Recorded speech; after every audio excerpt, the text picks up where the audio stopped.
sa mga nagsabing na-detained daw ako sa US. Di po yun totoo.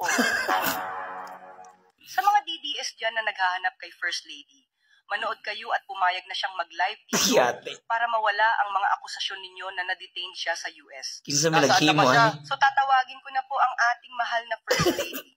Please welcome our honest First Lady, Liza Marcos. So guys, ito na ang ating inaabangan na makita ang ating mahal na Reyna sa Torre Paida. Ipos na ang kamera mo. Idulkit na siya. Hala. Nawa na siya. Dali yung mawala nag-isapian. Kisa'y lagi mo ano. Magandang araw sa inyong lahat at sa naghahanap sa akin ng mga netizen. Andito na po ako. Buhay na buhay pa. Huwag na po tayo mag-away-away. Dapat na magkaisa na tayong mga Pilipino. Isa lang ang kulay ng ating bungo. Kulay puti sa mga nagsabing na-detained daw ako sa US. Di po yung totoo. Nakulong lang ako kundi. Naharang pala ako ng matagal. Kaya please pigilan nyo na ang kakagawa ng mga fake news na yan. Di yan ikakaunlad ng bayan.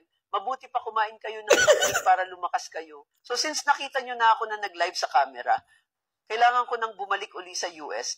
Isang araw lang kasi bakasyon ko sa Pinas at kakain pa ako ng ice candy. First Lady Liza Araneta Marcos has been detained in Los Angeles in the U.S. The Presidential Communications Office said the First Lady woke up this morning. She had a very adverse allergic reaction. So she looks like she got into a fight with Manny Pacquiao. During the U.S. hotel they all resided. Report from the U.S. said that the cause of is illegal drug overdose. Coincidentally, Her Majesty, the First Lady Liza Araneta Marcos of the Philippines, was also present at the Waldorf Astoria Hotel in Beverly Hills, California, USA, where Sir Pauwi Juan Paulo Tantoco passed away on March 8, 2025. FL Liza Araneta is allegedly on hold at L.A. because of her involvement in the of Mr. Tantoco. Meanwhile, Philippines media are silent about it. Instead, they flip the story to FPRRD being arrested by the ICC upon arrival from HK. Why it happened almost at the same time? Because FPRRD is a friend of the newly re-elected U.S. President Donald Trump with the same stand in war on drugs, and FL Liza Araneta is stranded in the LA for being suspected as one of the subject of the passing of Mr. Tantoco. So here's the deal and the bait.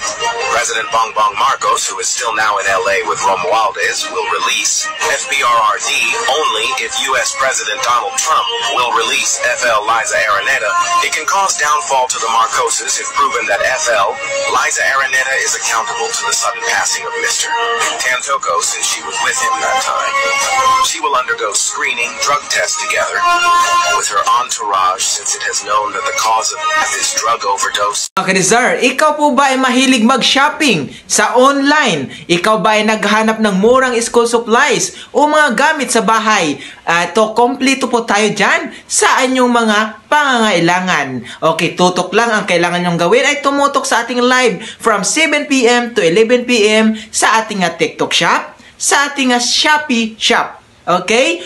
Marami po ditong mga kaabang-abang na pinakamalaking discount at may free shipping pa. Yes, mga kadisar, totoo yan. Ang ating pa-live exclusive promo. Yes, maabil nyo yan sa ating live only. Kaya tutok na dito sa ating shop.